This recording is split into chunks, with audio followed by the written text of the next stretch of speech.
Ethan lived for music. It pulsed through his veins, a vibrant counterpoint to the mundane rhythm of everyday life. He dreamed of sharing his songs with the world, of his music becoming a beacon of hope for others.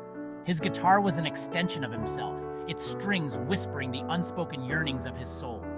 On stage, Ethan came alive, his voice resonating with raw emotion, his fingers dancing effortlessly across the fretboard. He poured his heart and soul into every chord, every lyric, his passion igniting the stage. Ethan's music was his truth, his escape, his everything. His bandmates were his family, bound together by their shared love for music. They spent countless hours in their makeshift studio, a cramped garage pulsating with the energy of their dreams. Laughter mingled with the sounds of drums and electric guitars, their camaraderie a symphony of shared ambition and youthful hope. Ethan's lyrics, often raw and deeply personal, resonated with their small but devoted fan base. They saw in him a kindred spirit, a voice for their own unspoken emotions. It was beautiful, hopeful, a testament to the power of music. But life had a way of changing the tune.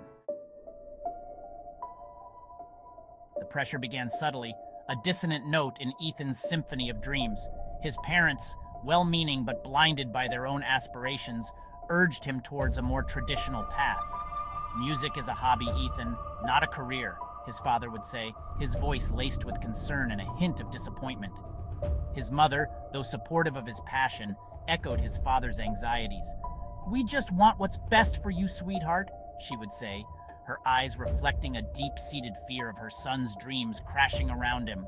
Their words, though spoken with love, felt like a cage, trapping him within the confines of their expectations. Friends, too, began to question his commitment to music.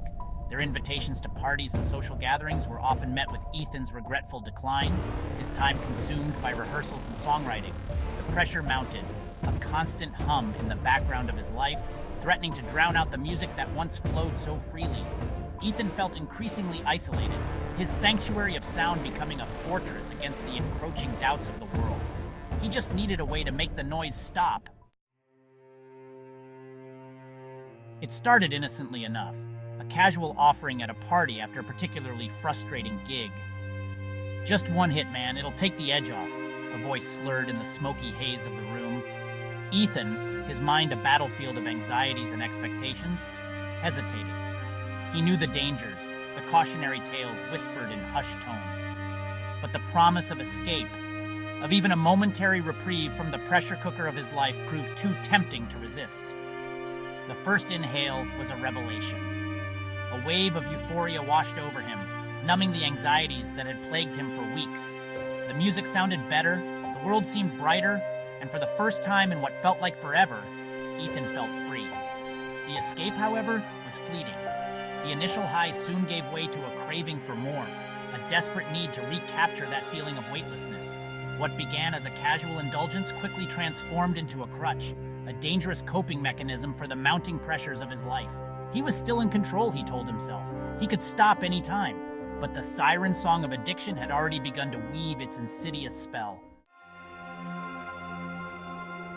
The descent was gradual, almost imperceptible at first. Ethan's once bright eyes, reflecting his passion and zest for life, slowly dimmed, replaced by a dull glaze. His music, once a source of joy and inspiration, became tinged with a melancholic undercurrent.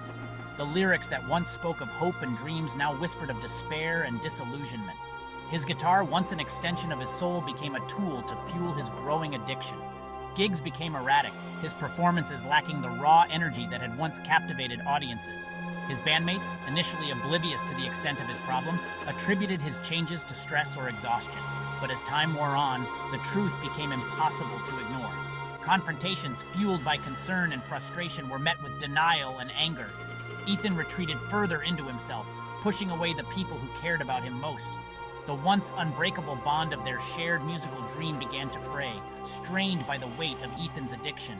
His family, their hearts breaking at his transformation, watched helplessly as the vibrant young man they knew slipped further into the abyss.